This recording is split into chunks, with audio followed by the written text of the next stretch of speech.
vowing to fight the ruling. Former President Trump is dropped from the Maine 2024 ballot pending appeal. A Democrat who voted to impeach Trump now comes to his defense. Find out why. 2023 has been an eventful year for the White House press briefing room. We bring you some of the most memorable clashes between reporters and White House press secretary Karine Jean-Pierre. Russia unleashed its largest missile attack on Ukraine since the start of the war. What are Ukrainian authorities reporting in the aftermath of the massive assault? And we take a look at what Sydney, Australia has planned for New Year's. It will include spectacular fireworks and AI animations. Don't miss it.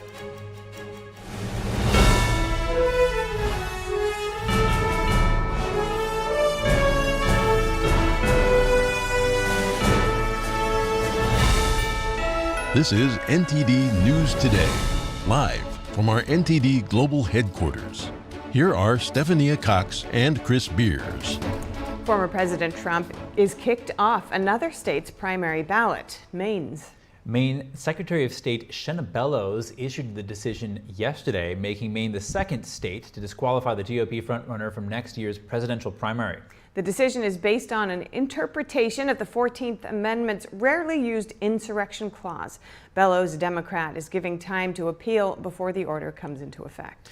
Trump's campaign says it will quickly file an objection, calling the decision atrocious. NTD's Jeremy Sandberg has some reactions to the unilateral action in Maine.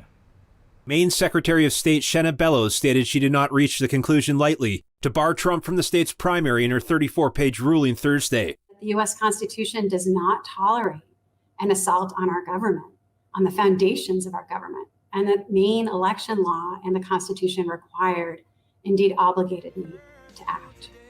Bellows presided over an administrative hearing earlier this month about Trump's eligibility for office. A group of former state lawmakers filed the challenge against Trump. Republican House Speaker Mike Johnson weighed in on X, calling Bellows' decision reckless and partisan. He says he's confident the Supreme Court will reverse it.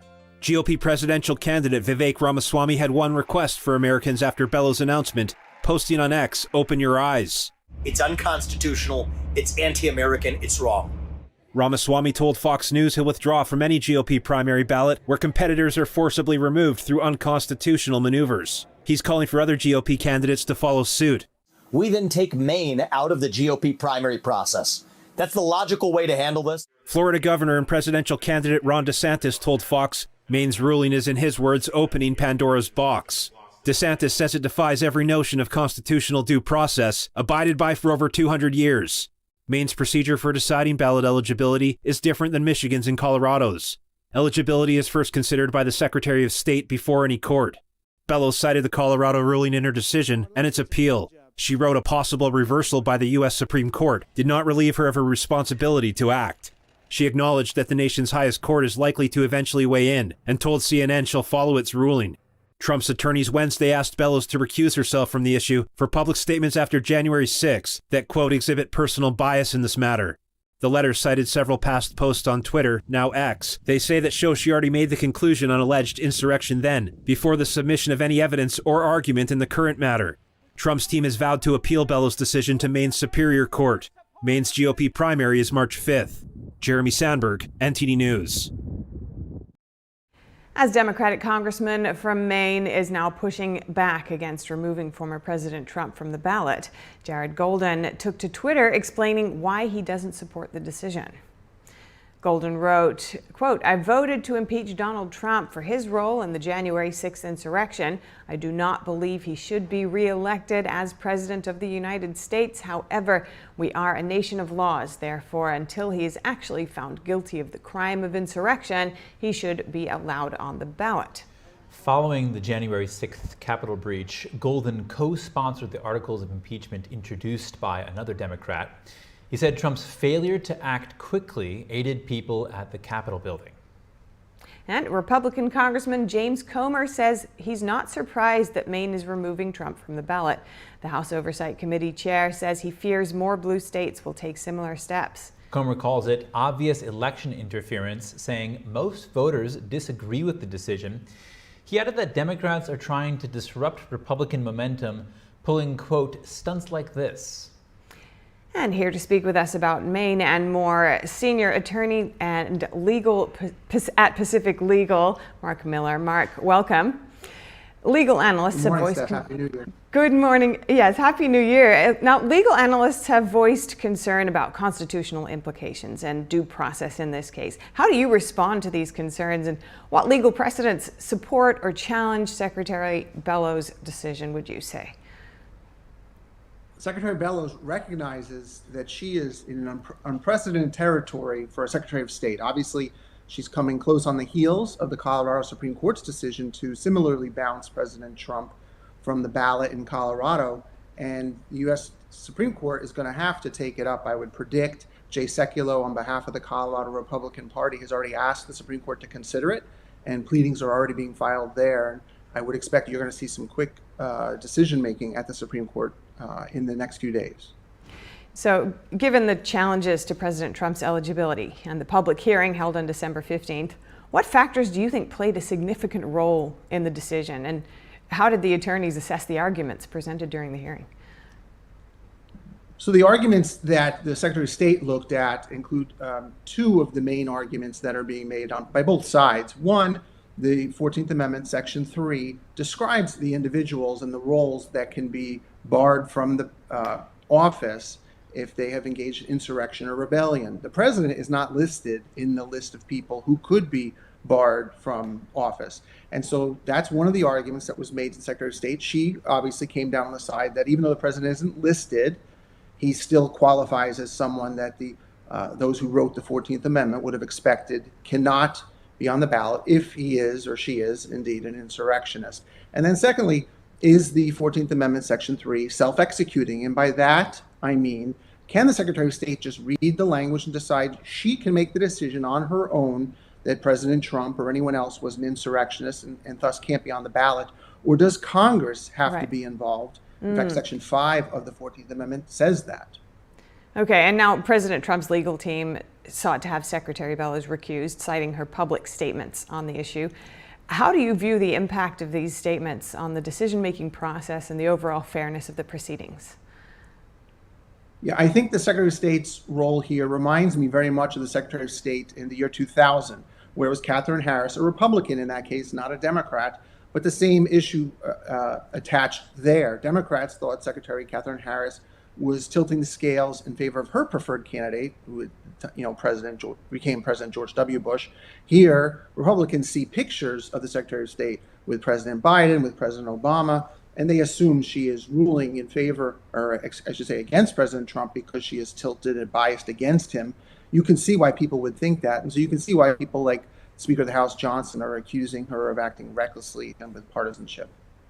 Now, with the recent ruling in Colorado, Trump's appeal, and his planned appeal for Maine, how might the decisions in different states impact each other legally, and what implications could that have on the overall electoral process?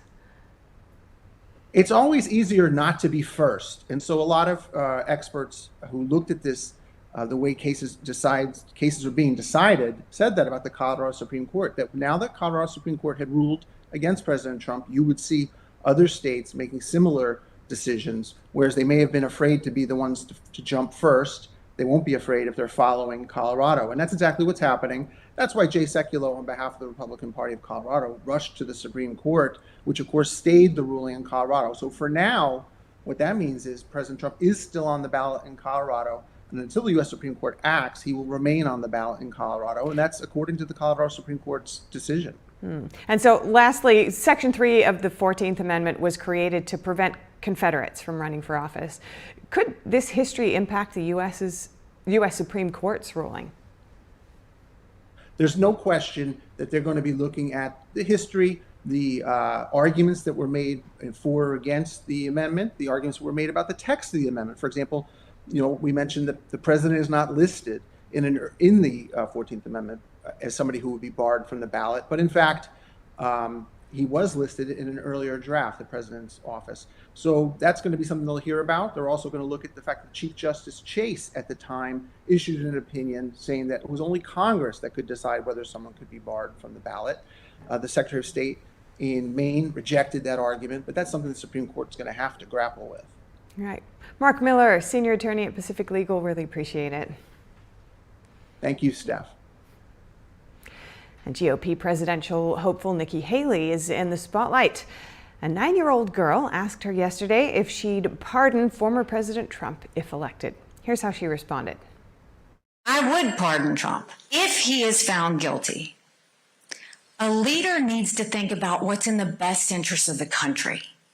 What's in the best interest of the country is not to have an 80-year-old man sitting in jail that continues to divide our country. Haley made the comments at a campaign stop in New Hampshire. The presidential candidate said she would be inclined to pardon Trump earlier this year.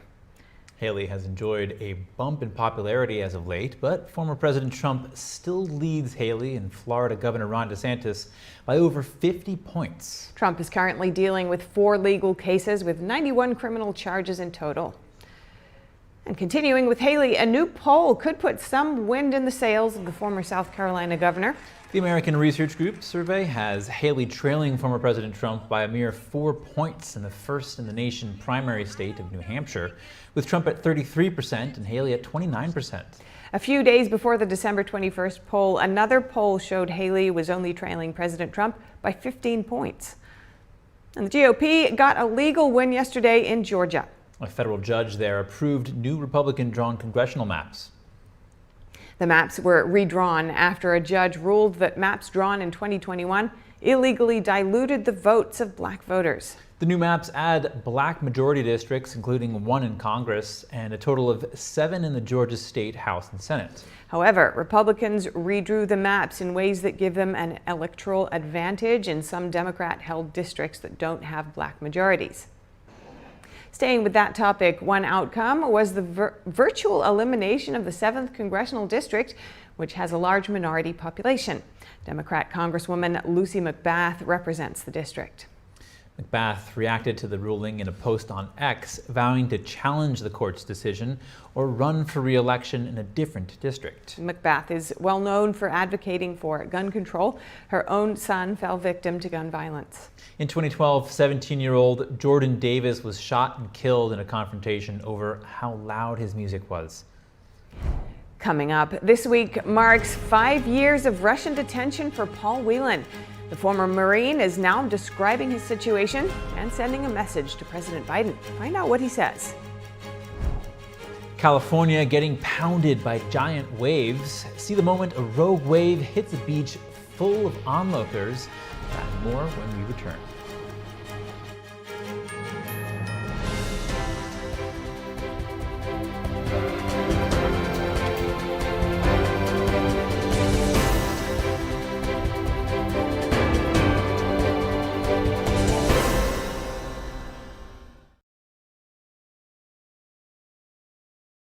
What if you could whiten your teeth by simply brushing your teeth? Now you can with Smile Actives, the teeth whitening breakthrough that safely gets your teeth white and keeps them white every day, just by brushing your teeth. I never thought that whitening my teeth could be so easy. I just put the gel on the brush, the toothpaste on it, brush, and I can see my white teeth. Simply add Smile Actives to any toothpaste and our patented PolyClean technology activates into a powerful microfoam that penetrates into the enamel surface to safely lift and remove stains. You need a simple way to whiten your teeth.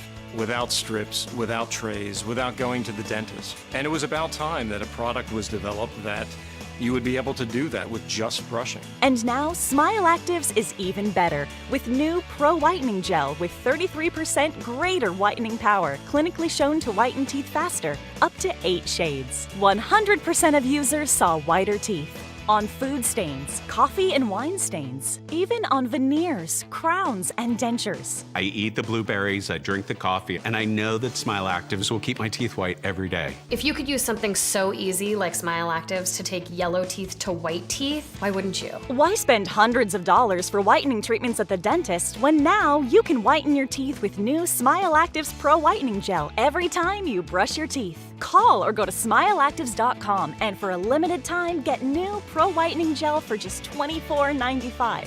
Order in the next 5 minutes and buy one get one absolutely free for just $24.95. That's 2 for 1 and save 58%. We'll even include free shipping. Get your teeth whiter guaranteed or return it within 60 days for your money back. I smile every day now.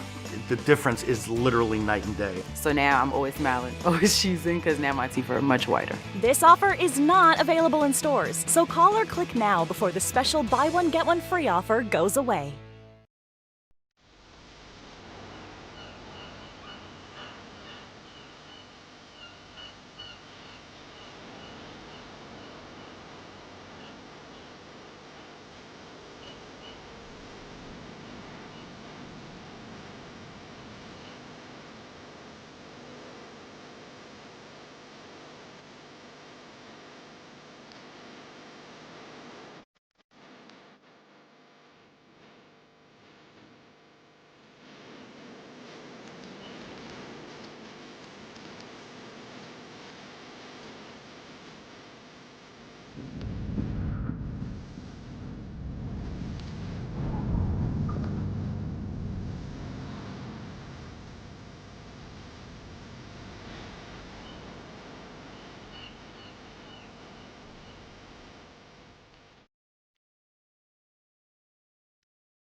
As 2023 comes to a close, we take a look back at the performance of White House Press Secretary Karine Jean-Pierre.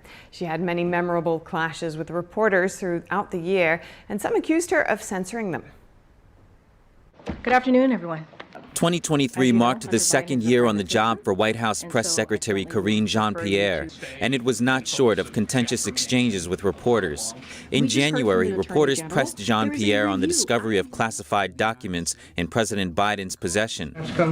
I think you should reach out to the White House counsel. We're reaching out on a constant basis. Okay, so why not have them come here to the I am room saying take to you questions? that we have put out lengthy statements, and you can reach out to them as you all have been doing, and I will leave it there. Go ahead, go ahead, Justin. Why not have them come and answer the questions? They have been talking to you all pretty regularly the last couple of days. They have put out lengthy statements on this. I just read out what Richard Sarber had to say, and I would refer you to the White House counsel. I am limited in what I can say because the Department of Justice, we see them as being independent when it comes to these types of issues. And so I'm not going to go beyond what the president said, and I'm not going to go beyond what the lawyers say. I have to go around. You've asked me about, Ed, then that there's going to be a limit in transparency, public, non-legal transparency, in what can be shared and said by this White House. I disagree. I disagree, Ed. There has not been a limit of transparency. There has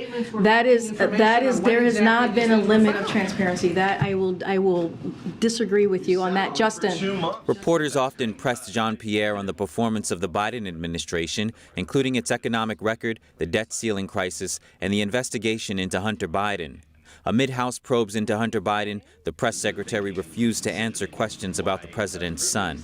I'm just not going to get into personal family discussion. As you know, Hunter is his son. I'm just not going to get into it. Let me ask you this: I just answered the question. I just answered the question. No, you didn't. Yes or no? Was the president involved in the shakedown attempt? Stephen, I just answered the question. It's not up to you how I answer the question. I just answered the question by telling you my colleagues at the White House counsel has dealt with this, and I would refer you to them. Go ahead. Sometimes chaos erupted in the White House press briefing room as well. Some members of the White House press corps have directly confronted Jean-Pierre, saying she's censoring them.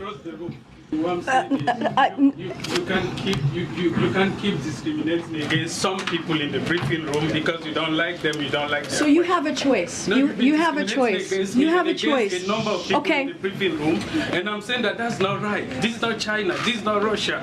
This is the United States. This is the White House. It's been 7 months. I sent you emails. The rest of us are here too, pal. It's been 7 months. You guys have not done anything for me. If you have grievances, you should bring them to her later. I have done that. I've done that. All my emails have been ignored. And the press corps is tired of dealing with this.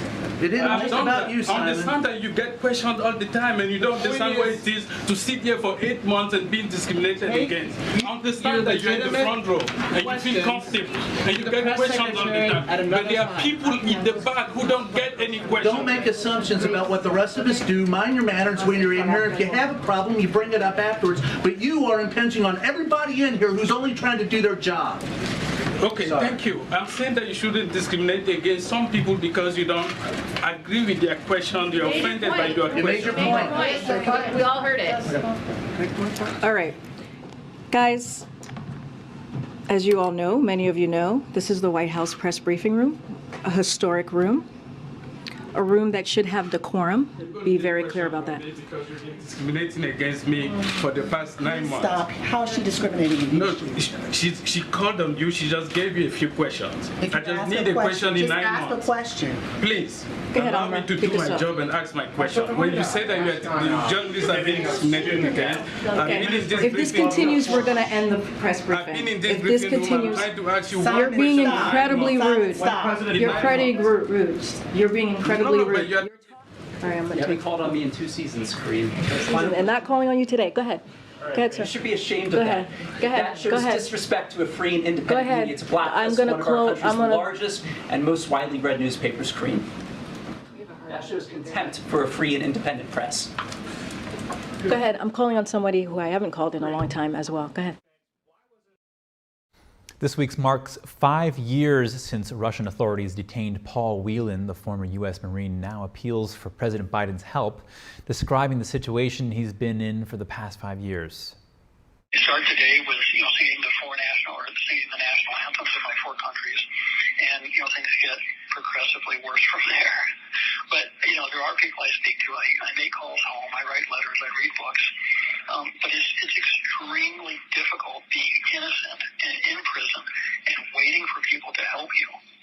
It's a disintegrating experience. Your mind, your body, your soul, everything.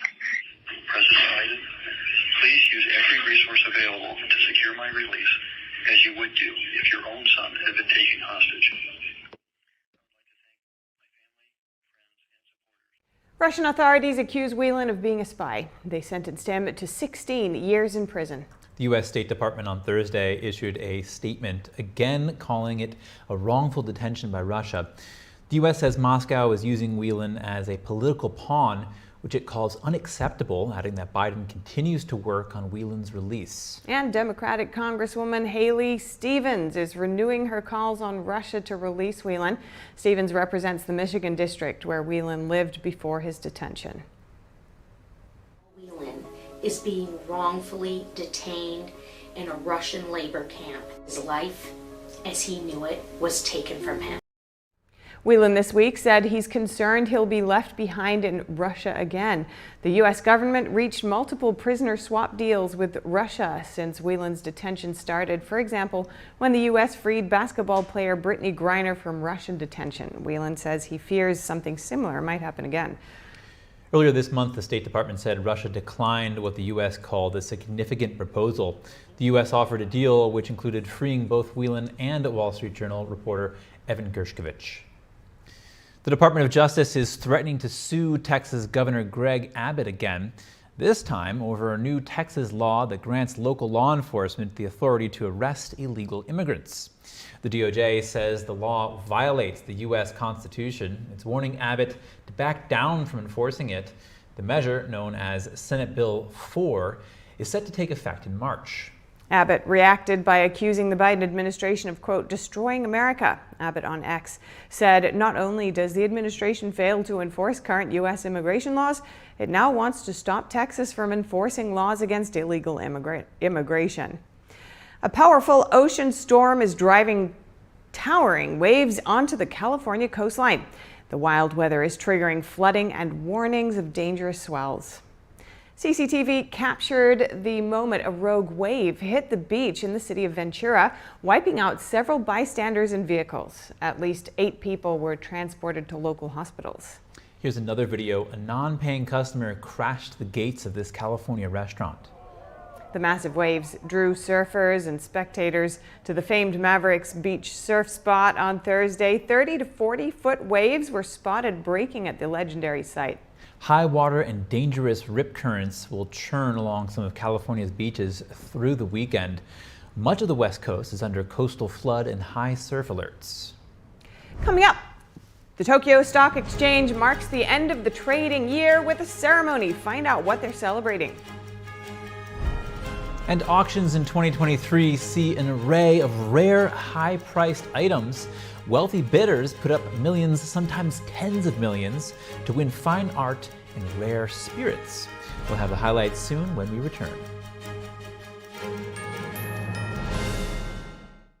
The highest art is beautiful, breathtaking, timeless, and moving. Experience art with 5,000 years of history, inspired by the divine. Experience Shen-Yun. Anyone who's ever sold a home will tell you it's really hard. And it's one of the biggest financial decisions you'll ever make. That's why who you work with matters. Together with HomeLight, we take care of every detail.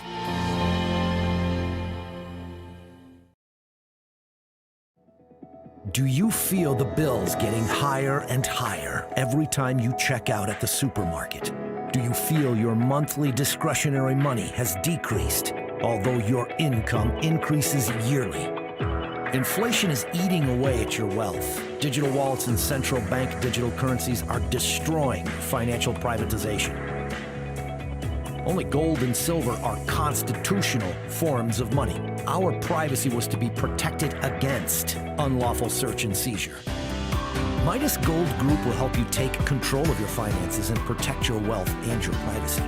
Pulling money out of the corrupt banking and investment system is a way to privatize your finances as the elite push us towards digital wallets and central bank digital currency. Protect your wealth with real money. Deal with the best. Midas Gold Group, a proud America First company. MidasGoldGroup.com. Is deep sea fish oil really healthy? Due to pollution in the oceans, most fish contain heavy metal elements and radioactive substances. That's why it's so important to choose a pure source of omega-3. Puritang green vegetable omega-3 is made from purslane and perilla seeds, which are rich in nutrients and minerals, especially vitamins A, D, E, calcium, and iron.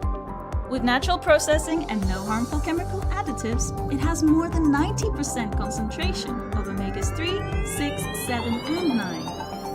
It effectively improves brain power and is beneficial to the heart's health. Puritang omega-3 does not smell of fish and contains no pollutants, so both adults and children can safely and easily consume it over a long period of time.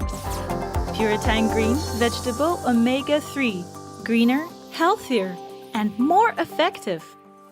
Visit puritang.com to learn more. Life doesn't always give you time to change the outcome. Prediabetes does. With early diagnosis, prediabetes can be reversed. Take the 1-minute prediabetes risk test today. Go to doihaveprediabetes.org. I'm David Lamb in the San Francisco Bay Area, and we are NTD News.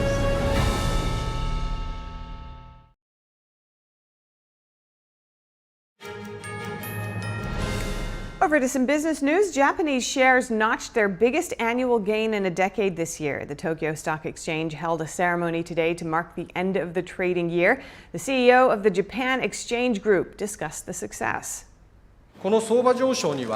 I believe contributing factors to the market rise are the normalization of economic activity following the coronavirus pandemic, the shift of funds to Japan amid rising geopolitical risks, as well as increased demand for Japanese companies with their strong corporate performance and capital investment. The manager of Japan's 2023 championship-winning World Baseball Classic team was a special guest at the event. He rang a ceremonial bell while those in attendance clapped to mark the end of trading for 2023. Japan's benchmark Nikkei climbed 28% to post its largest yearly gain since 2013. Russia unleashed over 100 missiles and dozens of drones against Ukrainian targets, officials said today. The attacks killed at least 27 civilians. A Ukrainian Air Force official called it the biggest aerial barrage of nearly 2-year war. The Ukrainian Air Force intercepted almost 90 missiles and nearly 30 drones overnight, according to Ukraine's military chief. During the nearly 18-hour attack, dozens were injured and more were buried underneath rubble. Exact numbers are still unknown. Ukrainian officials say a maternity hospital, apartment buildings, and schools were among the buildings damaged. Authorities said the attack hit 6 cities, including the capital, Kyiv, and other areas across Ukraine. Ukrainian President Vladimir Zelensky said Russia used every type of weapon in its arsenal. Fighting along the front line is largely bogged down by winter weather. Turkey's new unmanned stealth drone made its maiden flight yesterday, showcasing the latest achievement in the country's defense capabilities. The combat fighter is known as Anka-3. During the 1-hour, 10-minute flight, it reached a speed of 170 miles per hour and an altitude of 8,000 feet. The new drone can perform tasks including reconnaissance, surveillance, and intelligence. Plus, it can operate covertly without detection. That's due to its design of having neither horizontal nor vertical tails. It also has a high-speed transfer capability, allowing quick deployment to remote areas. A plane had a bumpy landing at a London airport as Storm Garrett caused heavy winds to batter parts of the UK. Take a look. Oh! Oh! Oh! Oh! Oh! Oh! Oh! Oh! Stop it! Oh! Oh!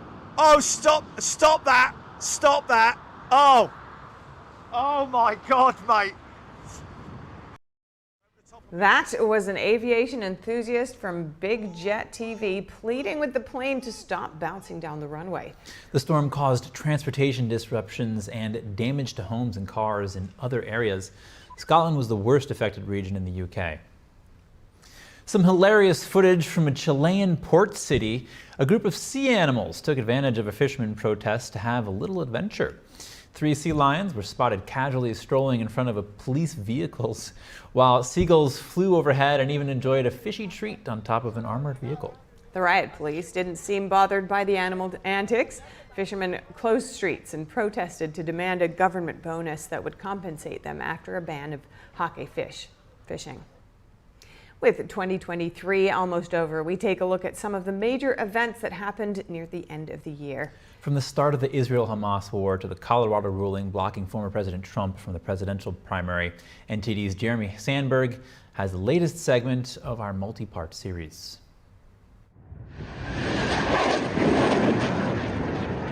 Hamas launches a terrorist attack on Israel October 7th, firing thousands of rockets from Gaza and breaching the border to murder civilians in towns. The terrorists killed around 260 people at an Israeli music festival that morning and kidnapped others back to Gaza to parade through the streets. Israel says Hamas terrorists killed roughly 1,200 people and took over 240 hostages. The Israeli government officially declared war on Hamas October 8th and began targeting terrorist commanders and infrastructure with airstrikes in response. Evacuations were issued along Israel's northern border with Lebanon as clashes with Iran-backed terrorist group Hezbollah increased. An explosion at a hospital in Gaza City triggers outrage mid-October after widespread reports of an Israeli airstrike. The U.S. and Israel, after an investigation, determined it was caused by a misfired rocket by the terrorist group Palestinian Islamic Jihad.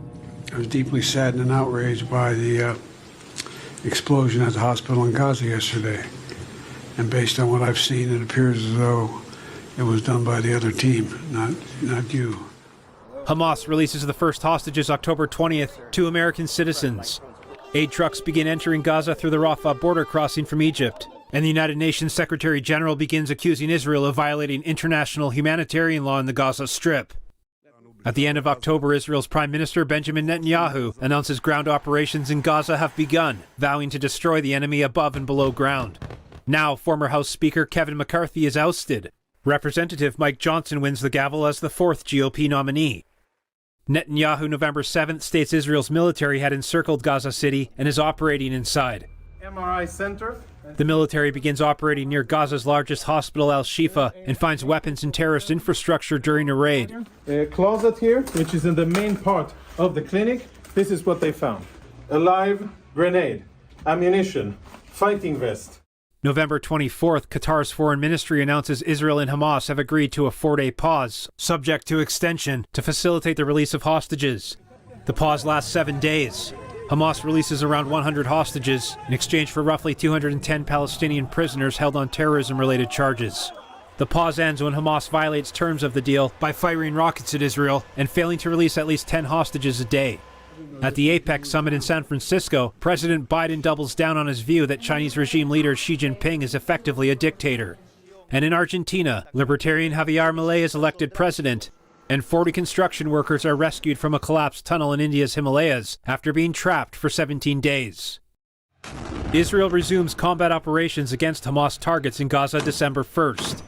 The U.S. vetoes a proposed United Nations Security Council demand for an immediate humanitarian ceasefire, saying it would only benefit Hamas. Israeli troops accidentally shoot and kill 3 hostages, a tragedy that the IDF says violates its own rules of engagement, as they were holding a white flag. The incident is under investigation. The IDF also uncovers a massive Hamas tunnel big enough to drive cars through, a quarter-mile from the Erez crossing at the Israeli border. Gaza's Hamas-run health ministry claims over 20,000 civilians have been killed.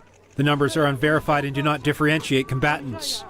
Back in the U.S., the Colorado Supreme Court rules former President Trump ineligible to appear on the state's primary ballot. 4 of 7 justices deemed that Trump had participated in an insurrection and should be disqualified under a rarely used clause of the 14th Amendment in the U.S. Constitution. The Colorado court placed the ruling on hold until January 4th, pending Trump's appeal. Jeremy Sandberg, NTD News. 2023 was a year of exorbitant prices for rare items up for auction. Bidders put millions, sometimes tens of millions, to win fine pieces of art and rare whiskey. NTD's Andrew Thomas has the details.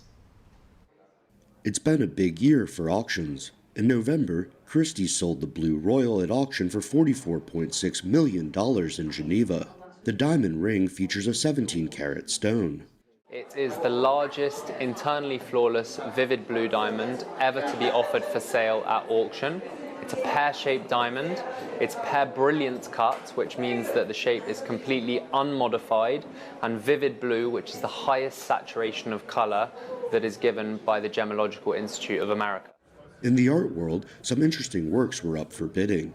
Sotheby's auctioned a masterpiece by Peter Paul Rubens in May. The Flemish painter's portrait of a man as Mars from around 1620 in Antwerp went for more than $26 million. We think unique in Rubens' oeuvre, but it works extremely well. You have this very martial appearance with this very strong arm, and then this very soft face, which is very obviously a portrait, looking straight at us.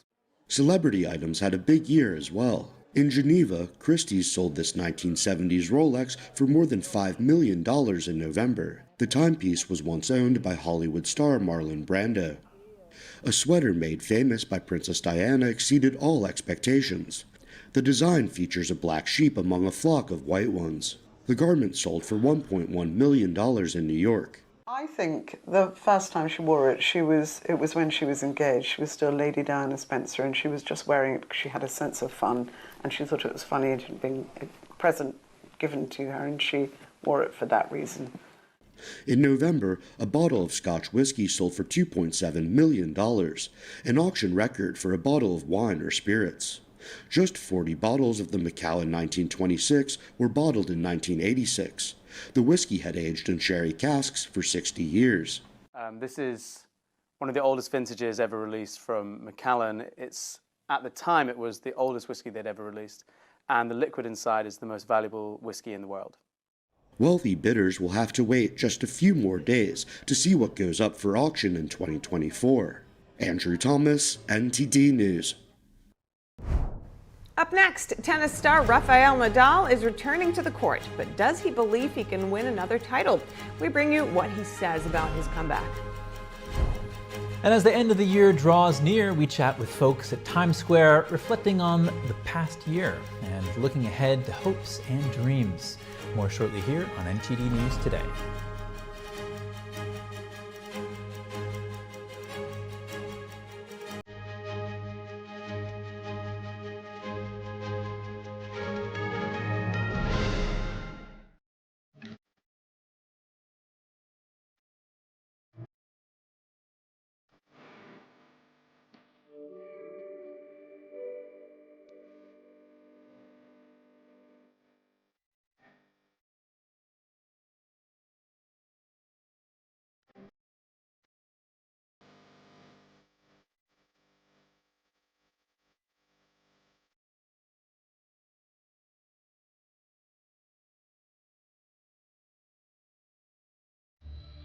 Right now, all over the country, kids at Shriners Hospitals for Children are able to go home and be with their families for the holidays.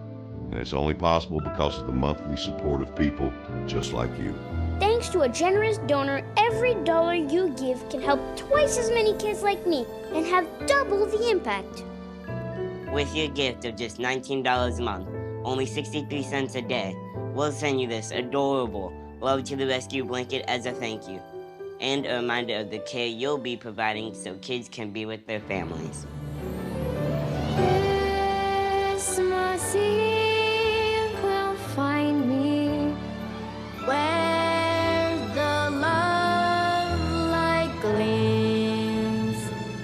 It only takes a moment to call the number on your screen, or you can visit loveshriners.org right now on your phone or computer. Thanks to a generous donor, your gift will go twice as far and help more kids like me. Because every child just wants to be home for the holidays, and your gift makes that possible. Your call is the best gift of all. Your gift will be my favorite Christmas present this year. Thank you for giving. Please call the number on your screen or go online right now with your monthly gift. And when you do, your gift will have 2 times the impact. I'm excited to announce that we're having our biggest Christmas sale ever. You get our brand new 6-piece My Towels for only $29.98, or rejuvenate your bed with a MyPillow mattress topper as low as $99.99. Or how about MyPillow bed sheets for as low as $24.98? There's something for everyone. Duvets, quilts, down comforters, body pillows, bolster pillows, and so much more. Well, I know MyPillow products make for the perfect Christmas gifts, so I'm going to extend my money-back guarantee until March 1st, 2024. So go to MyPillow.com now or call the number on your screen. Use your promo code to get huge discounts on all MyPillow products. For example, you get our 6-piece towels for only $29.98. Or get your very own MyPillow bed sheets for as low as $24.98. It's our biggest Christmas sale ever. Get all your shopping done now while quantities last.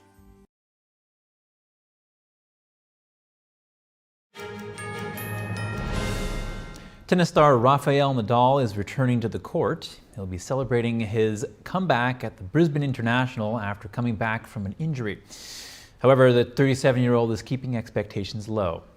For me, it's impossible to think about winning tournaments today, but what's really possible is to think to enjoy the comeback to the course. No, I don't expect much, honestly. The only thing that I expect is be able to go on court, to feel myself competitive. Meanwhile, Nadal's rivals, including world #1 Novak Djokovic, says he will be at his competitive best on his return. The 22-time Grand Slam champion has been sidelined for 1 year now due to a hip injury. It started during a defeat at Melbourne Park in January. The Spaniard slipped down in the world rankings almost to number 700. This will be likely his final season on tour. Speaking of Australians, preparations for a giant New Year's celebration are underway down under. Several hundred million people plan to witness the spectacle. This year, the focus will be firmly anchored around First Nations traditions. And for the first time ever, it will feature visual animations created by artificial intelligence. Here's NTD's Cost M&S to tell us more about what to expect. This year's New Year's event is expected to draw in around 1 million spectators along Sydney Harbour foreshore, alongside the millions watching from afar. To kickstart the evening, a smoking ceremony will be happening on 3 boats to cleanse the harbour of negative spirits in preparation for the new year. Followed by stories told via pylon projection illustrations that focus on keeping Indigenous culture and identity alive. The evening will also feature a tribute to the National Breast Cancer Foundation and a special AI-generated tribute to mark the Sydney Opera House 50th anniversary. The midnight and main display will be launched from 5 city rooftops. There's 18,000 cues used to synchronise the fireworks to the soundtracks. In excess of 4,000 hours goes into New Year's Eve. 8.5 tonne of fireworks, 13,000 aerial fireworks, 36,000 ground-based effects. There's Saturn-shaped fireworks, there's falling leaves. For many, the end of the year marks an opportunity to reflect on difficult times, but also to look ahead to a more hopeful future. Hopefully in 2024, there will be more no wars, and everybody will live in peace and harmony. Everybody will support each other. Yeah, that's what we look forward. I do hope that 2024 brings more peace to the world, more tolerance, more understanding, and that's transferred to our younger generations, and that they're not as self-centered or self-interested, and they get off their bloody phones. With the new year marking new beginnings, Sydney's message will hopefully lay a precedent for positivity and kindness around the world. Cost MNS, NTD News. Fireworks sales for New Year's Eve are kicking off in Germany, but they could be banned soon. Some groups, and especially environmental activists, say fireworks are dangerous and bad for nature. Others want to stick to the tradition. It's a tradition for me. It's part of the transition to the new year in a way, like the Christmas tree at Christmas and Easter eggs at Easter. If you set off fireworks like the ones you can see in the background, if you set them off in the city center, that's not a good idea. And that's why we definitely say no firework zones in the city centers where there is little space, but not in the countryside where people simply have space. Like in many countries, the tradition of fireworks is a central part of New Year's Eve celebrations in Germany. Still, some cities have banned fireworks in dense areas. They've set up no fireworks zones, especially around busy streets. New York City's Times Square has long dominated New Year's Eve celebrations, but that may be changing for some revelers. NTD's Andrew Thomas looked at a recent Wallet Hub report to find out more. Wallet Hub ranked Orlando, Florida as the top spot to bring in the new year. The personal finance company cited the city's nightlife, affordable food scene, and legal fireworks for its #1 ranking. San Diego took second place for its climate. Wallet Hub also ranked the city's restaurant scene on par with Orlando. Despite New York City's Times Square ball drop, the Big Apple came in third. Wallet Hub says affordability caused NYC to lose the top spot. To compile its list, Wallet Hub examined 100 U.S. cities. The rankings focused on 3 main categories: entertainment and food, prices, and safety and accessibility. When it came to hotels, Houston was the least expensive place to stay. A room in Honolulu cost the most and was 6 times more expensive than in Houston. Wallet Hub also looked at wine prices for its report. It found that Indianapolis had the most affordable vino. Wine in Detroit cost 3 times as much. Las Vegas, Atlanta, Miami, Los Angeles, Chicago, Denver, and Washington made the top 10 overall. North Las Vegas came in last place. And as New York City gears up for New Year's Eve, I got out to Times Square to talk with folks about their thoughts on the year gone by and their hopes and dreams for the year ahead. Let's see what they said during this time of reflection and anticipation as we stand on the threshold of a new chapter. Check it out.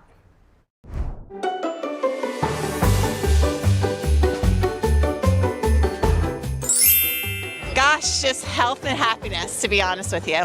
That's really what I think. Yeah. Sure. I hope that I get into the University of Georgia because I'm a senior. Have you made any New Year's resolutions yet? No. Probably going to the gym more with my mom. Maybe being closer, with our, religion, that's, I've been trying, because, we used to go to church a lot, and then we kind of, stopped, so maybe trying to do that, focus on that a little bit more. Just hanging out with family and friends. Yeah. I'd say my grades, honestly. New semester, new me. We plan to live awesome, blessed lives for God. I want to just go on as many adventures together and create. Yeah, live awesome, creative lives. I love writing, singing, and he's such a businessman, and maybe some ventures of opening our own businesses together. But I'm excited. For myself, you never know. We'll be praying for maybe a new family. We'll see. Yeah, since we just got married in April. Of course, we haven't even been married for a year. So next year, I hope that our marriage can grow spiritually with God as the center. And, of course, that's a way to have a successful marriage and really just grow in that area for us. How are you planning to celebrate New Year's Eve? Going to bed early. I probably will also go to bed early, honestly.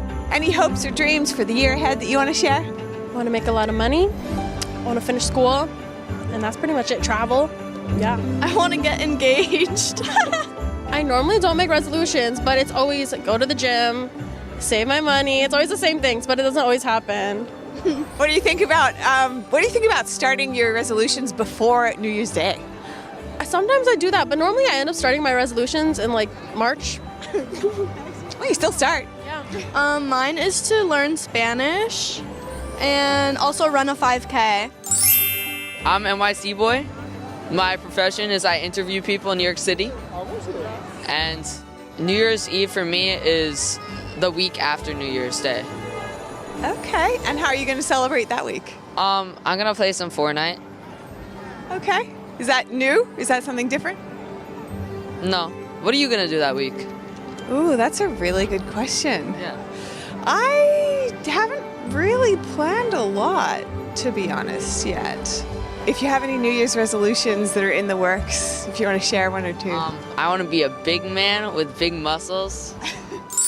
And here at Times Square, the iconic ball drop is just around the corner, and the city is alive with the spirit of celebration. I'm Stephanie Cox with NTD News, wishing you all a fantastic end to 2023 and an even brighter start to 2024. And if you have any news tips or feedback for the show, please feel free to email us at news.today@ntd.com.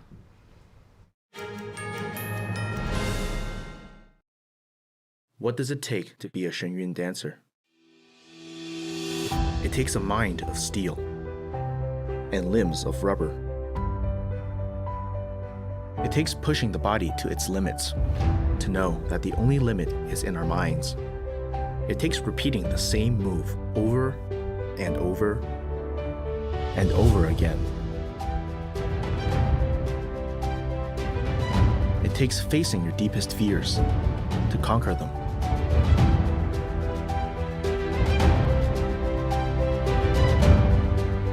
It takes falling over 100 times,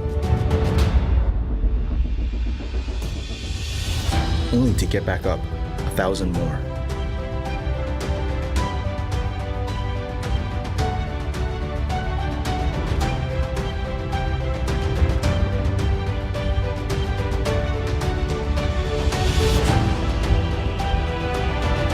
And though the journey may be long, the toughest challenges bring the greatest rewards. You need to delve into the past to inspire the future.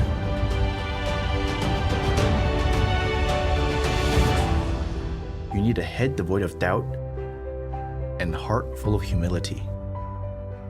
You need to learn to speak without saying a word.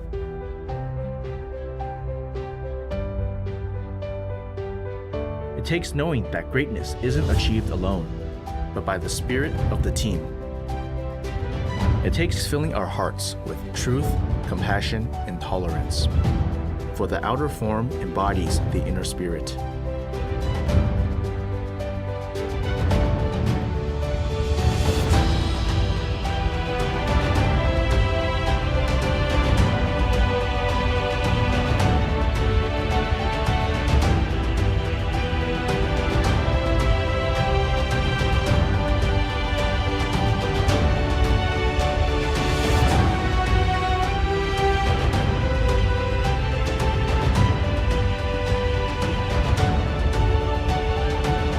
It takes changing ourselves first to change the world.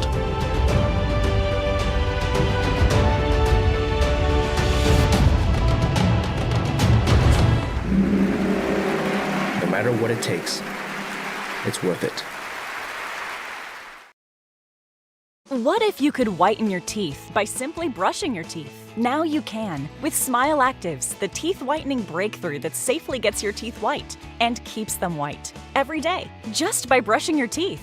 I never thought that whitening my teeth could be so easy. I just put the gel on the brush, the toothpaste on it, brush, and I can see my white teeth. Simply add Smile Actives to any toothpaste and our patented PolyClean technology activates into a powerful microfoam that penetrates into the enamel surface to safely lift and remove stains. You need a simple way to whiten your teeth.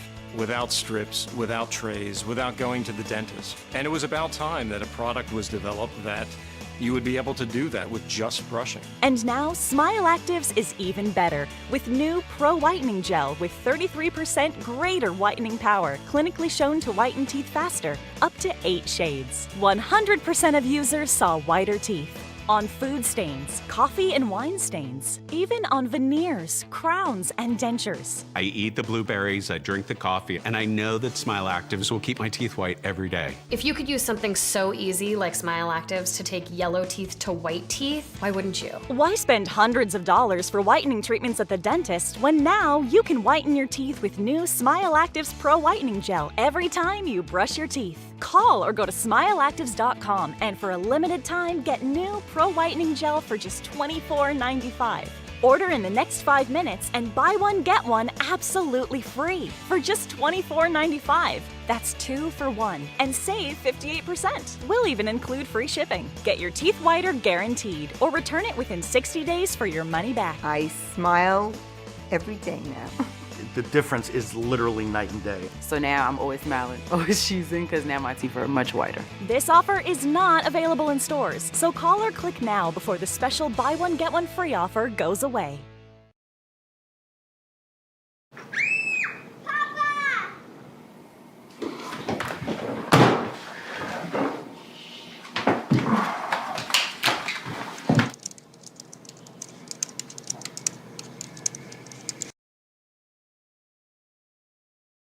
Anyone who's ever sold a home will tell you it's really hard. And it's one of the biggest financial decisions you'll ever make. That's why who you work with matters. Together with HomeLight, we take care of every detail.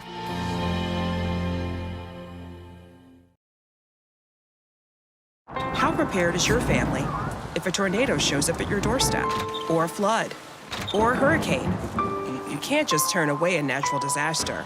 That's why it's important to go to ready.gov/plan now. It has the tools and tips you need to make an emergency plan with your family. So if disaster comes knocking, let's go. You'll be ready to help keep your family safe. It's just a pizza. Yes. Make a plan today.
I'm Kelly Wright in New York City, and we are NTD News.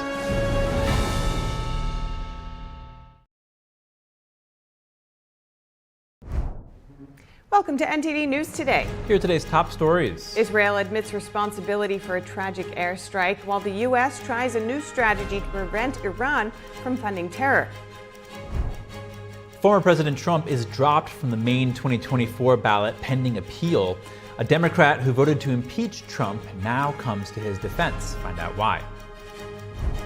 Beer sales are set to plunge to their lowest levels in more than 20 years. What connection does Bud Light have to the decline?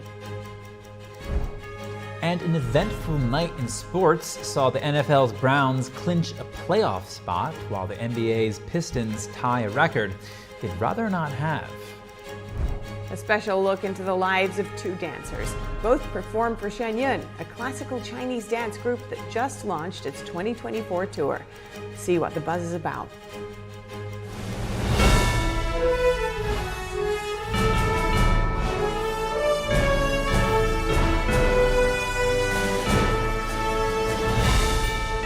This is NTD News Today, live from our NTD Global Headquarters.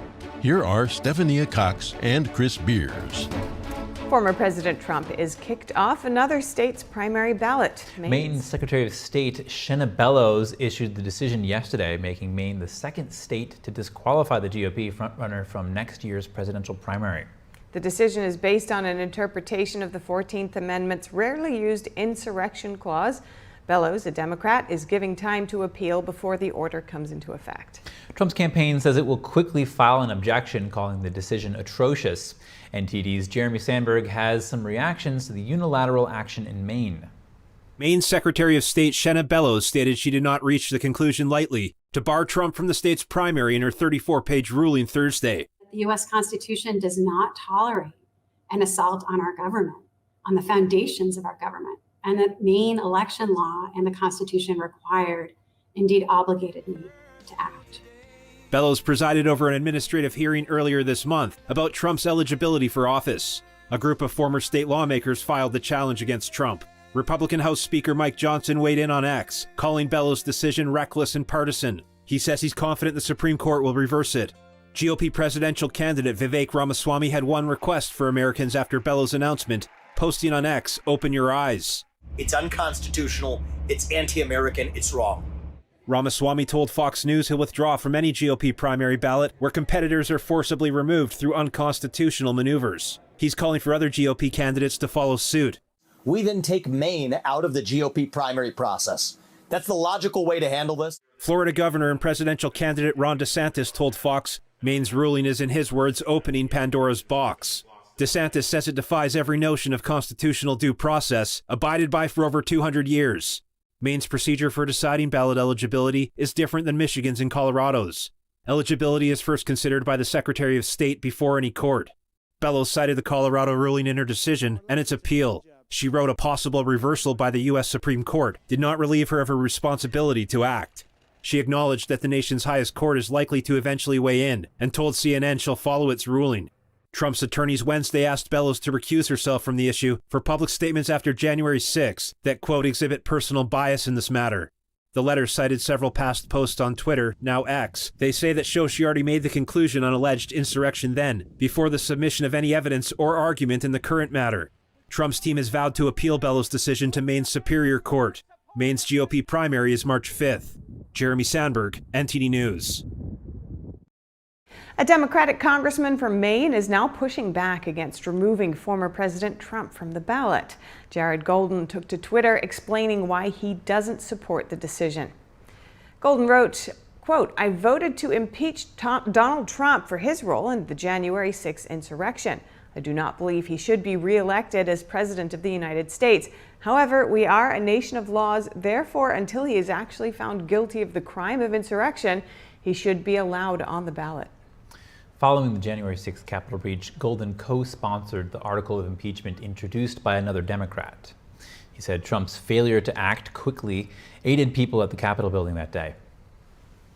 And Republican Congressman James Comer says he's not surprised that Maine is removing Trump from the ballot. The House Oversight Committee chair says he fears more blue states will take similar steps. Comer calls it obvious election interference, saying most voters disagree with the decision. He added that Democrats are trying to disrupt Republican momentum by pulling, quote, stunts like this. And now for the latest on the Israel-Hamas war. Cutting off funding to the Iran-backed Houthis in Yemen is on the agenda. The U.S. Treasury Department has imposed sanctions on those suspected of supporting the group. The sanctions target multiple currency exchanges in Turkey and Yemen. The U.S. believes the exchanges are used to move Iranian funding to the Yemeni Houthis. The move is part of ongoing efforts to curb the flow of funds to the Houthis, who have been involved in attacks on international shipping. The Houthis have seized or attacked a dozen ships since November. The sanctions freeze any U.S. assets belonging to the targeted businesses and generally prohibit Americans from doing business with them. Israel took responsibility yesterday for a pair of tragic incidents. The military admitted to launching 2 strikes at a refugee camp that killed some civilians on Christmas Eve. The military says fighter jets fired missiles, hitting buildings next to their intended targets. The other incident was the friendly fire deaths of 3 Israeli hostages killed on December 15th in Gaza City. The military says the hostages tried to signal that they posed no harm. Some allies are hiding their cooperation with the U.S. The U.S. created a joint maritime force to protect ships passing through the Red Sea from attacks by Houthi rebels in Yemen. The force is composed of 20 nations, but 8 of those haven't acknowledged their contributions nor allowed the U.S. to. For analysis, we're joined by Senior Fellow at the Center for Security Policy, Grant Newsham. Grant, good to have you back on the show. Why do you suspect these countries aren't acknowledging their contributions to Biden's Joint Task Force, Operation Prosperity Guardian? I think part of the reason is that they're more afraid of the Iranians, more afraid of some of the countries in the Middle East, and they're really not very respectful of the United States. This is a big change. You don't exactly have people rushing to join this a naval task force. It's just a loss of confidence, really, in American leadership, is I think how I would put it. And as I say, there is that concern about being seen as actually pro-Israel or somehow being on Israel's side. But at the end of the day, it tracks back to really a lack of respect for the United States. All right, and how could this lack of unity we're talking about be interpreted by the international community, especially adversaries of the United States? Maybe you can expand on that. Well, I think they would look at it and they would say that the Americans are afraid of the Houthis. And if you're afraid of the Houthis, and by consequence that the Houthis are not afraid of the Americans, nobody's afraid of the U.S. The Iranians aren't, who are basically supporting the Houthis, or are the Houthis. The Chinese aren't. They're buying a ton of Iranian oil that is funding what the Chinese are doing. The Chinese are all in for Hamas. They have a no-limits partnership with Russia in the Ukraine. So nobody's afraid of the United States. And as I said earlier, there's just not this respect for U.S. leadership. So nobody's too eager to come out too public, and the contributions really do not amount to much, unfortunately. And let's come back to this Operation Prosperity Guardian. What effect does the lack of support have on the efficacy of this operation? Well, if you're going to play the game the Americans are, which is really trying to swat away arrows being shot at you, you need enough resources. You need enough ships, missiles, radar to go in there to hit them. And you better hope that one doesn't slip through.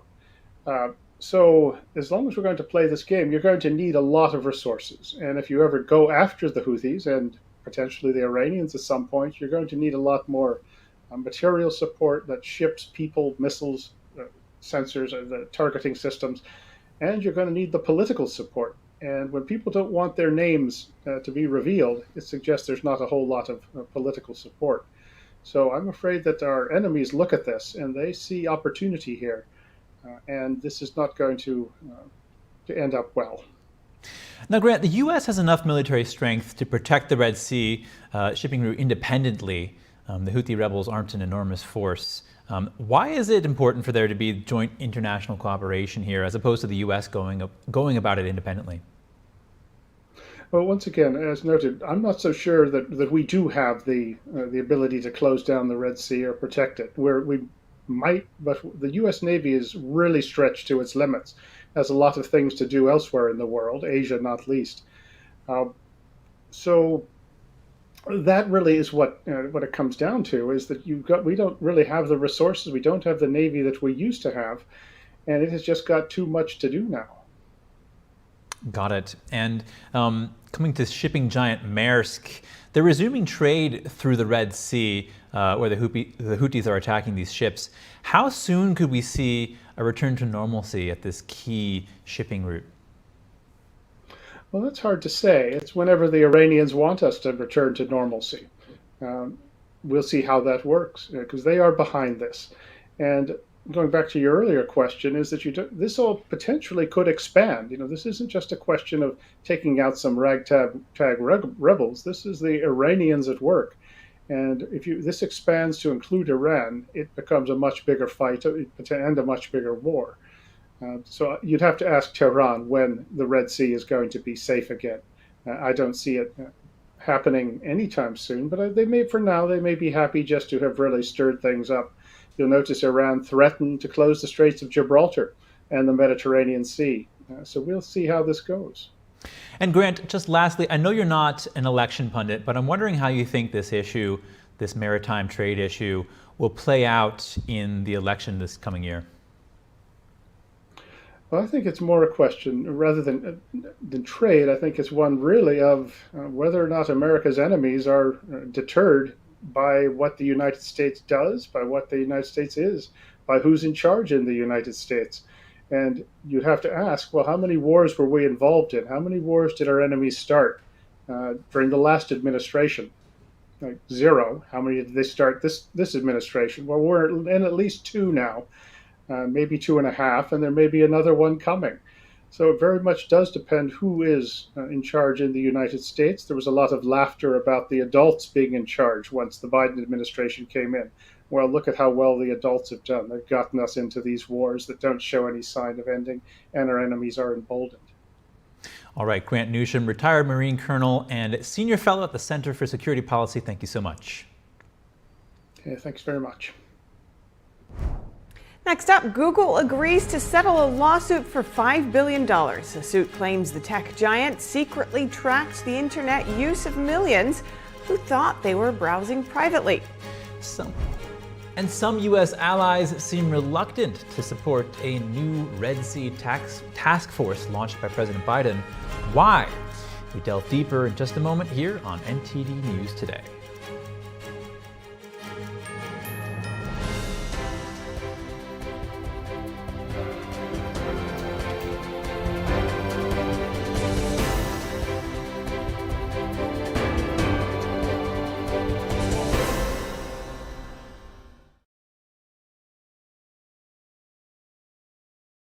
Did you know ESG is impacting every part of your life? From rising gas prices to global food shortages to out-of-control inflation, even losing your freedom of speech and being censored on the internet. It's all being driven by ESG ideology. Who's in control? What can you do about it? Find out in The Shadow State, the first documentary exposing ESG. The ESG movement of governments and corporations operates in the shadows. Only the light of truth can expose it. Watch The Shadow State documentary, streaming now. Anyone who's ever sold a home can tell you it is really hard. That's why who you work with matters. Together with Homelight, we've helped thousands of people sell faster and for the best price.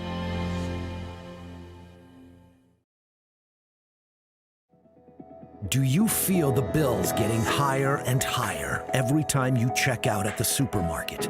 Do you feel your monthly discretionary money has decreased, although your income increases yearly? Inflation is eating away at your wealth. Digital wallets and central bank digital currencies are destroying financial privatization. Only gold and silver are constitutional forms of money. Our privacy was to be protected against unlawful search and seizure. Midas Gold Group will help you take control of your finances and protect your wealth and your privacy.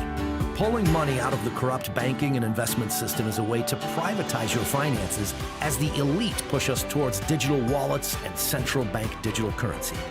Protect your wealth with real money. Deal with the best. Midas Gold Group, a proud America First company.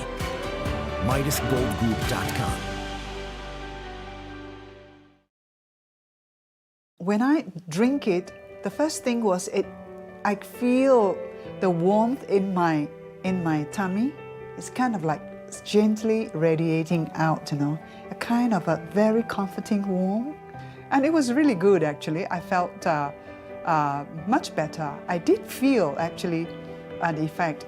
And I find that it is actually better when I take it regularly. It's actually steamed and dried 9 times. And so it's really, the essence is really extracted. Then the second time, I tried it really like on an empty stomach and just 2 teaspoons of it, and over a few times.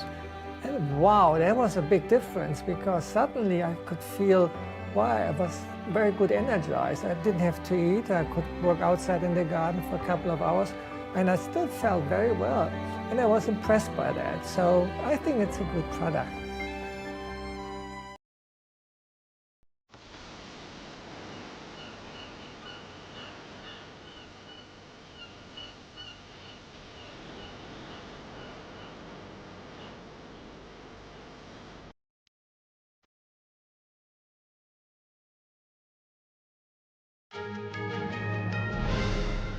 Welcome back. A group of countries is calling out Iran for ramping up production of uranium.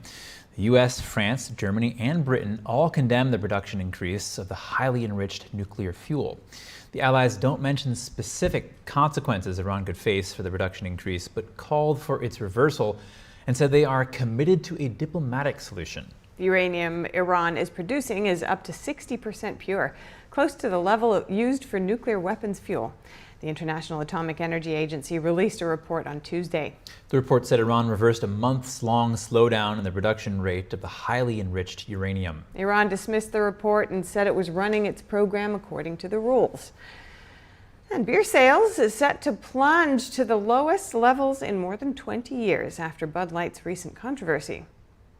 Joining us now is NTD Business host Don Ma to discuss. Don, tell us more about this. Sure. So beer sales across the United States declined in 2023 and are set to drop to their lowest level actually in more than 20 years. And this is actually in the wake of the Dylan Mulvaney controversy with Bud Light. So beer shipments in the United States decreased by over 5% during the first 9 months of this year. And the drop in sales was actually due to, in part, to the widespread boycotting of Bud Light, whose owner is Anheuser-Busch. But despite the controversy happening near the start of the year, Bud Light sales actually continued to decline from that point onwards, each month actually steadily declining. And the beer sales in stores were down by 28% in the 4 weeks ending December 9th. And this is compared to the same period compared to last year. And as a result, experts are actually now saying that they're anticipating beer sales to actually continue to decline to their lowest point since 1999, so many decades ago. But in addition to that, changing consumer habits as well, it seems like, particularly among young drinkers, also playing a role in this as well. So according to a separate data published earlier, Gen Z is consuming less alcohol than younger generations of past, and the number of college age adults are opting to ditch alcohol entirely, and that has grown somewhere around 8%. So it seems like more and more Americans are now turning away from alcohol, and some are turning to actually non-alcoholic drinks and canned cocktails as well. Wow, so what other factors could also be at play here, Don? Well, it seems like cannabis use as well is also contributing to this decline in alcohol consumption. So with more and more millennials and Gen Z Americans now viewing alcohol as potentially more harmful to their health than actually marijuana use, seems like. And the number of young adults using marijuana as well as co-using alcohol and marijuana has increased in recent years. And And then the rise in cannabis consumption comes as, of course, more and more U.S. states are legalizing cannabis use for recreational purposes, as we've seen this year. But despite all of those reasons, experts still seem convinced that one of the biggest reasons behind the drop in beer sales is actually Bud Light's controversy earlier this year. Bud Light has tried to reshape its image in the wake of that controversy. This is through a number of things like promotion and marketing strategies, but it seems like the company so far, it appears that it hasn't been able to completely shift its image back to where it was. And what other business news do you have for us today, Don? Yeah, so a quick update with Google and the consumer privacy lawsuit. The company agreed to settle the lawsuit for at least $5 billion. A California judge put the scheduled February trial on hold yesterday after lawyers for Google and consumers said they reached a preliminary settlement. The lawsuit claimed that Google secretly tracked the internet use of millions who thought they were actually browsing privately. Plaintiffs say Google's analytics, cookies, and apps let the company track their activity, even when they set Google's Chrome browser to incognito mode and other browsers to private browsing mode. So Google's bid to dismiss the case was actually also denied earlier this year. But some good news for home buyers facing the least affordable housing market since the 1980s. Long-term mortgage rates are falling. So for the 9th week straight, Freddie Mac reported a drop in U.S. mortgage rates. 30-year fixed rate mortgage fell to an average of 6.61% for the week ending December 28th. This is a hair down from the previous week's 6.67%, and the drop over the past 2 months has been partially fueled by the anticipation of the Federal Reserve's rate cuts, which could be coming next year. All right, thank you so much, Don. Thank you. And looking now at the Middle East, President Biden was aiming for a firm international response to the Houthi attacks on Red Sea shipping by launching a new maritime force. But a week after its launch, many allies don't want to be associated with it publicly or at all. Two of America's European allies who were listed as contributors to Operation Prosperity Guardian, as you heard earlier, Italy and Spain, issued statements appearing to distance themselves from the maritime force. Earlier, we spoke with retired Brigadier General Robert Spalding for his take on this and more. General, given the recent developments in the Middle East, why do you think U.S. allies are reluctant to join the Red Sea Task Force, particularly when it comes to publicly associating themselves with it? Well, it's likely due to the large influx of Muslims into Europe. And I think it's changing the culture and social fabric of Europe. Even like in the UK, you see people getting penalized for flying the UK flag. So I think this is a challenge not only in the UK, it's also here in the United States. You see a large influx of immigrants coming into the United States. There is protests, in support of Hamas in large cities and universities around the United States. And I think this is something that many people have been, calling out. But it seems that, in terms of our national security and foreign policy, we're much more concerned about, the actual citizens that come from these countries than the immigrants that are coming in. So it's almost dystopian. So part of this concern does seem to be about appearing to support Israel, and in terms of the hesitation of some nations. Could you elaborate on why it may be a sensitive issue for these countries and how that plays into the broader geopolitical dynamics? Well, I think what's happened as we've become closer in terms of our economies and our media and the internet. This ability to influence the discussion, the narratives, if you will, in democracies has not only been a factor of our own societies. It's coming from our own university systems, coming from our own education system, but it's also coming from without. So China, Russia, Iran, North Korea all have different aspects of their campaign, their political warfare campaign, that are designed to, prey on these divisions that are already happening within our own society. So This is a feature of the 21st century warfare. You know, it's much more political, much more psychological. Yeah. It's social and cultural, and I think we have to be aware of it. So do you think that, you know, this kind of reticence is a kind of short-term thinking, because ultimately Iran is behind these terror militant groups via funding with the financial lifeline of the Chinese Communist Party? So surely anything that could embolden and empower these two aggressor regimes is bad news for all of us. We shouldn't really be reticent when it comes to this. Well, that's true, but I think what you see, and it's not just in the United States, it's not just in our allies countries, it's basically throughout the free world, where you see a division between, say, the governing apparatus of the society and the actual citizens themselves. And so it is kind of nearsighted, and it's not, you know, conducive to a healthy democratic society going forward. Essentially, we've decoupled our politics from the citizens that live in the country in a way that's, you know, not looking after their own best interests. And looking at these proxy wars and the dynamics there, do you see a risk of this conflict escalating into a full-blown direct conflict? And what do you think are the key factors or triggers that could lead to such a scenario?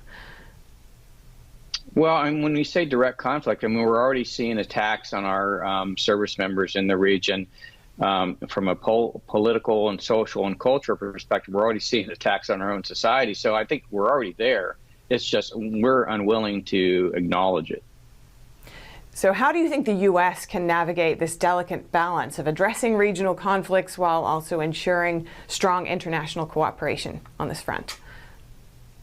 Well, somehow you need to basically get into alignment between the citizenry and the governing apparatus. And I think that only happens in our type of republic through election. So I think this upcoming 2024 year will be very pivotal in deciding what direction the nation is going to go. Either it's going to, you know, return to its principles, its founding principles, or it's going to be something, you know, entirely different. And it's clear that, you know, at least what we can see now, it's not going to be something that really holds to the standards and the principles and the values of our founding fathers.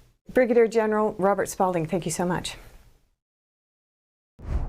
Coming up, the unlikely Cleveland Browns are playoff bound while an NBA team ties a record for futility. NTD's Dave Martin joins us to discuss an eventful night in sports.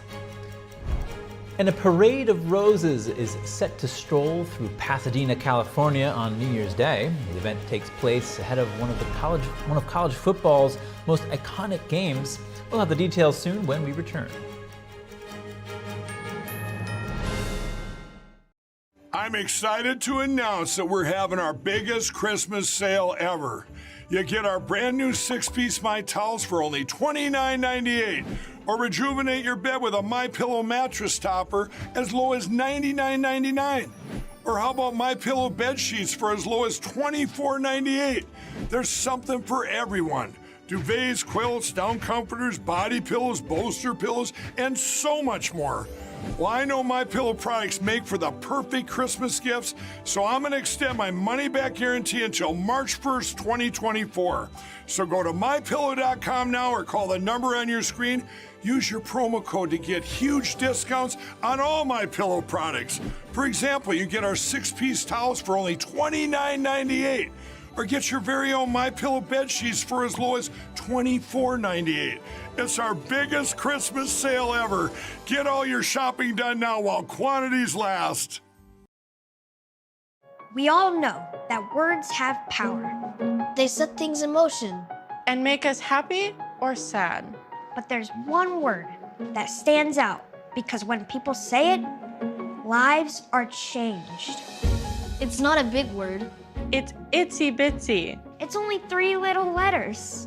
But when you say it, the life of a kid like me can be changed. So, what is this special word? It may surprise you. It's yes. Yes. Yes. Yes to becoming a monthly supporter of Shriners Hospitals for Children. That's right. Your monthly support allows the doctors and nurses at Shriners Hospitals for Children to give the most amazing care anywhere and change the lives of kids like me. And me. And me. because people like you have said yes. Now I can play football. And I can play catch.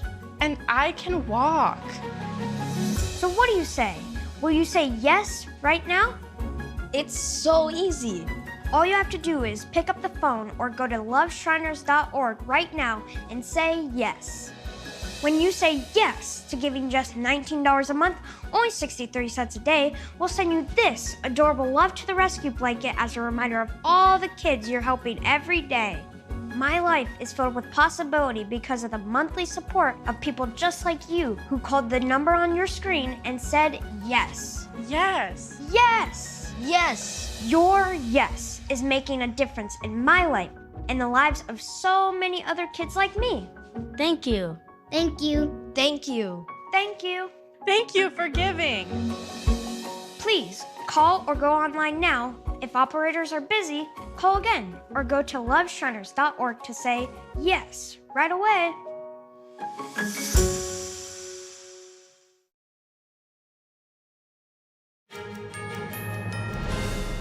Welcome back. And now for your sports news, we're joined by NTD's Dave Martin. Dave, plenty of sports action last night. Let's start with the NFL, where beat-up Cleveland Browns clinched a playoff spot. How does this team keep winning? You know, I think that's what the New York Jets are probably winning, the team they beat last night.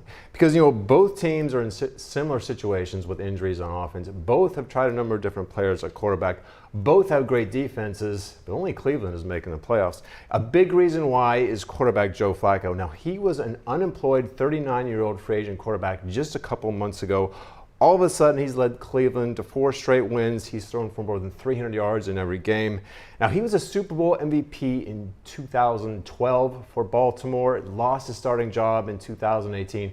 He's been a backup for 3 different teams since. Quite a run he's having right now, though. Yeah, now, Dave, in the NBA, the Detroit Pistons are tied for a record they'd rather not have. 28 straight losses, but they were so close yesterday. Doesn't it seem like they're playing better now? I mean, it really does. You know, they were on the road last night against a team with the best record in the NBA, the Boston Celtics. I believe they were 16.5-point underdogs, which is a lot. They came out on fire. They led by 19 points at halftime. It fell apart in the third quarter. Boston tied it up. Now, they showed some fight. Detroit did. They got the game to overtime, but they lost there. That's 28 in a row. That ties the overall record for longest losing streak in league history. They already had the single season record. Now, they play Toronto tomorrow. I get the feeling people are rooting for them because, you know, nobody wants to have this on the resume, of course. Dave, let's come back to football, college football. Florida State could finish as the only undefeated team, yet they're not in the playoffs. Some of their players think that they should claim a national championship because they're undefeated. Is there any precedent for this? Yeah, actually, 6 years ago, Central Florida went 13-0. They beat Auburn in the Peach Bowl. They claimed a national title despite not getting an invite to the playoffs. Now, they're about the only ones who recognize that team as being national champions, but it's part of the problem of the exclusivity of these playoffs, you know, and the fact that not every team really has a clear path to them. I mean, what else can you do besides win every game, you know? Now, as ridiculous as that's been, it's still better than the BCS before it. That was like essentially a 2-team playoff. Way better than before that, which was this mishmash of New Year's Day bowl games, and then we'd wait for the next day for the AP poll to decide who they were going to have number 1. Hopefully, all these disputes will be soon behind us as they expand the playoffs to 12 teams for next season. All right. Thank you so much, Dave. Thanks, Dave. Thanks, guys. People around the world are gearing up for New Year's Day. In California, thousands of volunteers descended on Decorator Village in Irwindale to help decorate dozens of floats for the annual Rose Parade. NTD's Andrew Thomas has the latest. This year's Rose Parade theme is celebrating the world through music. Millions of flowers and over 10,000 hours of work have gone into preparing for the event on January 1st. The theme itself, bringing people together, you know, it's celebrating the world of music. Rose Parade brings people together. And as floral director, I bring in a floral team. And that team itself, I have designers from Canada, Mexico, I mean, all over the U.S. The floats will be decorated entirely with only dry and fresh materials as they proceed down Colorado Boulevard. Many volunteers look forward to the unique experience and camaraderie every year. Oh, I'm going to be at the parade, and I'm excited to see our work. as it goes by. I'm going to look for our flower. That's my flower. Volunteer Cynthia Lay is hyped up for the parade. She hopes her family and friends appreciate her hard work. I get very excited. I get very excited because I look at it, I'm like, oh my God, I worked on that one. I was like, that's the one I worked on. And like, if I see like the actually parts that I actually did, I'll be like, oh my God, I would just show it off. I'm like, look, this is the one I actually did. The 135th Rose Parade starts at 8 a.m. Pacific Time, Monday, January 1st. At 1 p.m. Pacific Time, Michigan will play against Alabama in the Rose Bowl. The winner will head to the national championship game on January 8th. Texas and Washington will also play in the Sugar Bowl on January 1st for a shot at the national title. Andrew Thomas, NTD News. With your support, we're excited to start fresh in our efforts to inform, educate, and entertain, bringing you the latest global headlines and even adding a dash of intrigue and joy to your day. From our team to your home, we wish you and yours a safe and healthy new year. And we'll be back with more stories next year. We can't wait to see you in 2024.